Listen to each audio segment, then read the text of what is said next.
And welcome to this video. आज हम पढ़ेंगे विस्कोसिटी प्रैक्टिकल इन केमिस्ट्री।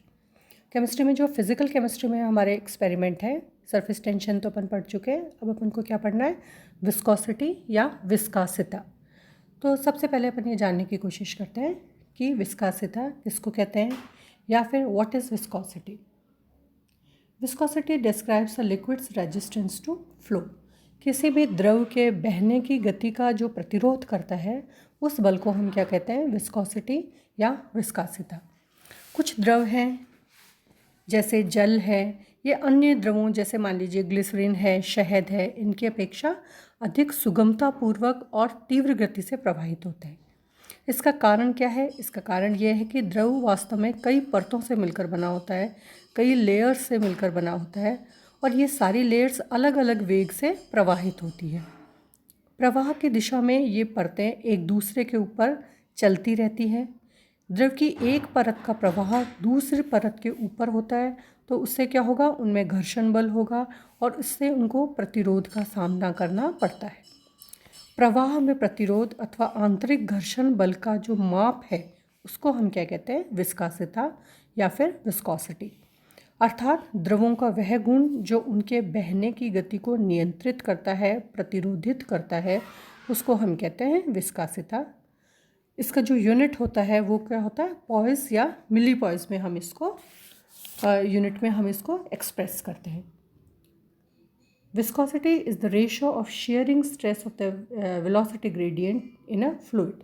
अब विस्कासिटी का जो हम निकालते हैं फॉर्मूला, वो हमने ये निकाला है ईटा इक्वल्स टू F/A।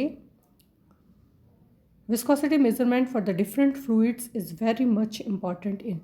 अब जब भी हम किसी चीज़ का स्टडी करते हैं, किसी चीज़ के बारे में हम जानते हैं, तो सबसे पहले हमें इस बात का पता होना चाहिए कि हम इस चीज़ का स्टडी क्यों कर रहे हैं, इसके क्या एप्लीकेशंस हैं। अब हम जो विस्कासिता पढ़ते हैं उस विस्कासिता को हम अपनी डेली लाइफ में कहाँ कहाँ यूज़ करते हैं।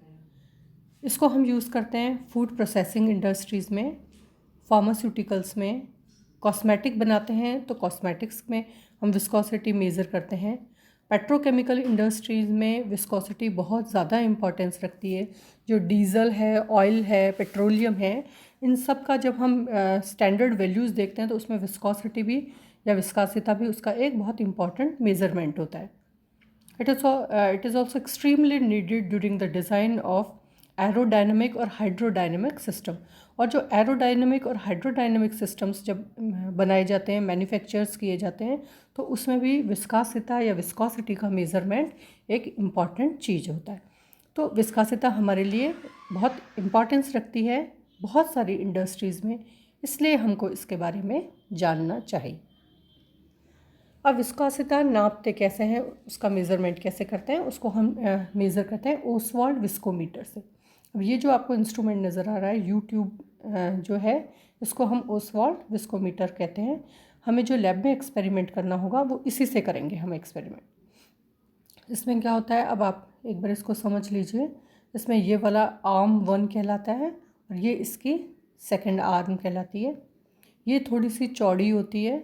यहाँ पे ये आपका एक बल्ब ए होता है, यहाँ पर इसमें एक बल्ब होता है और इसमें जो यहाँ ये वाली चीज़ आपको नज़र आ रही है, ये क्या है, फाइन कैपिलरी ट्यूब होती है। तो जब हम अपना एक्सपेरिमेंट करेंगे, हमारा एक्सपेरिमेंट जो एक सिंपल एक्सपेरिमेंट होगा वो क्या होगा, दिए गए कार्बनिक द्रव की ओसवाल्ड विस्कासिता मापी द्वारा विस्कासिता ज्ञात करना या फिर ओसवाल्ड विस्कोमीटर से विस्कोसिटी मेज़र करना। इसके लिए हम क्या करते हैं, हम रिलेटिव विस्कोसिटी निकालेंगे। रिलेटिव विस्कोसिटी का क्या मतलब हुआ, वाटर के कंपैरिजन में हम निकालेंगे। मतलब पहले हम वाटर की विस्कोसिटी निकालेंगे और उसके बाद में जो हमें अननोन ऑर्गेनिक कंपाउंड मिलेगा उसकी हम विस्कोसिटी निकालेंगे। ये एक एक्सपेरिमेंट होगा। दूसरा एक्सपेरिमेंट क्या होगा कि हम ग्लिसरीन के कई सारे सैंपल्स बनाएंगे, 20%, 30%, 40%, 50%, और एक हम बनाएंगे अननोन। ये जो आपने 4-5 कंपोजिशंस बनाई हैं, इनकी विस्कोसिटी निकालेंगे, इसका हम ग्राफ ड्रॉ करेंगे और उससे फिर हमारा जो अननोन कंपाउंड है उसके हम कंपोजिशन निकालेंगे। तो दो तरीके के एक्सपेरिमेंट करने हैं। सबसे पहले अपन देखते हैं जो सिंपल वाला अपना एक्सपेरिमेंट है। सिंपल एक्सपेरिमेंट क्या है कि रिलेटिव विस्कोसिटी हमको निकालनी। तो हम क्या करते हैं इसमें, सबसे पहले ये वाला जो आपका ओसवाल्ड विस्कोमीटर है, इसको सबसे पहले आपको क्रोमिक एसिड से बहुत अच्छे से क्लीन करना है, क्योंकि ये जो हमारी कैपिलरी है, फाइन कैपिलरी, ये कहीं से भी ब्लॉक नहीं होनी चाहिए।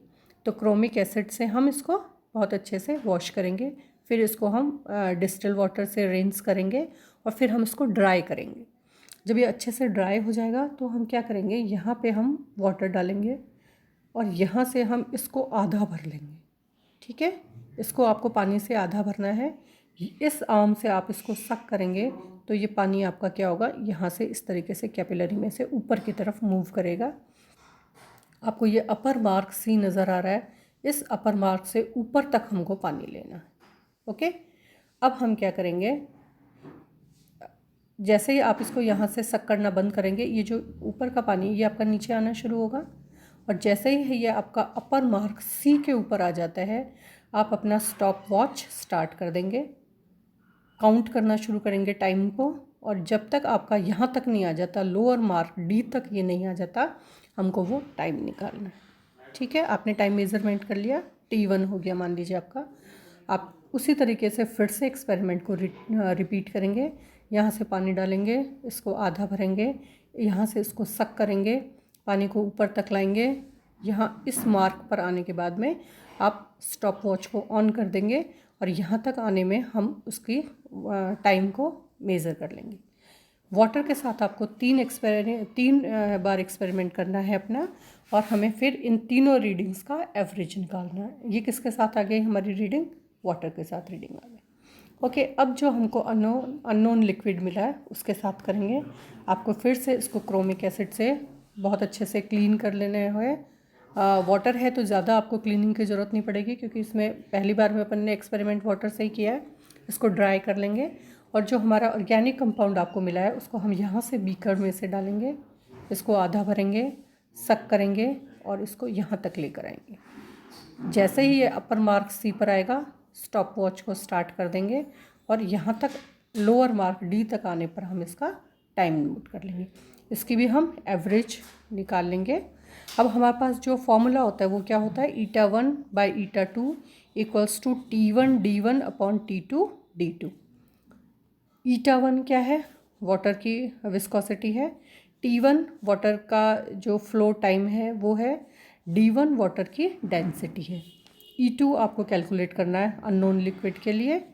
टाइम अपन ने मेज़र कर ही लिया है, D2 हम उससे जो चार्ट होता है उससे हम इसका निकालेंगे, या फिर हम पिक्नोमीटर से भी इसको D2 को या डेंसिटी को मेज़र कर सकते हैं। फार्मूला में आप सारी वैल्यूज़ रखेंगे और आप इसको कैलकुलेट कर लेंगे तो आपका रिज़ल्ट आ जाएगा। एक एक्सपेरिमेंट तो ये हो गया हमारा। दूसरा हमारा क्या एक्सपेरिमेंट होता है कि हम क्या करते हैं, कंपोजिशन निकालते हैं। विस्कासिता द्वारा दो द्रवों के दिए गए मिश्रण का प्रतिशत संगठन ज्ञात करना। तो हम ग्लिसरीन का निकालते हैं, तो उसमें हम ग्लिसरीन का 20%, 40%, 60%, 80% और एक अननोन वाला अलग अलग कंपोजिशन तैयार कर लेंगे।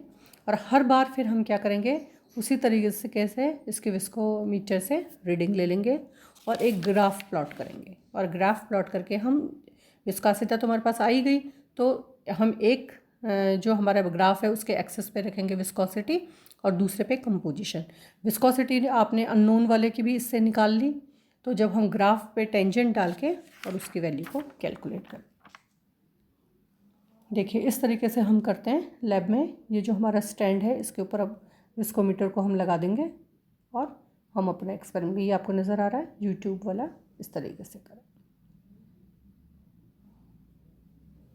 अब इसका प्रिंसिपल क्या होता है, principles of Ostwald viscometer. The Ostwald viscometer is based on Poiseuille's law. According to this law the rate of flow of liquid through a capillary tube having coefficient eta is given by this formula. अब इसकी जो SI में unit होती है वो pascal second होती है, और CGS इसकी यूनिट क्या होती है, पॉइज़। हम ज़्यादातर इसको मिली पॉइज़ में डिफाइन करते हैं।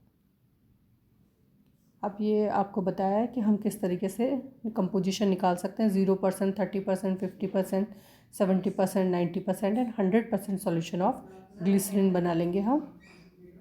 Setup the temperature using thermostat, viscometer लगा लेंगे। विस्कोमीटर को हम अपने जो क्लैप स्टैंड है उसके ऊपर लगा लेंगे और फिर हम इसकी वैल्यू निकालेंगे। Repeat the measurement 3-4 times for the each sample for the each temperature and take the average of the time. और फिर हम इसको अपने रिकॉर्ड में जो हमारी रीडिंग्स हैं उनको नोट कर लेंगे। तो ये हो गया अपना विस्कोसिटी वाला experiment. Thank you so much.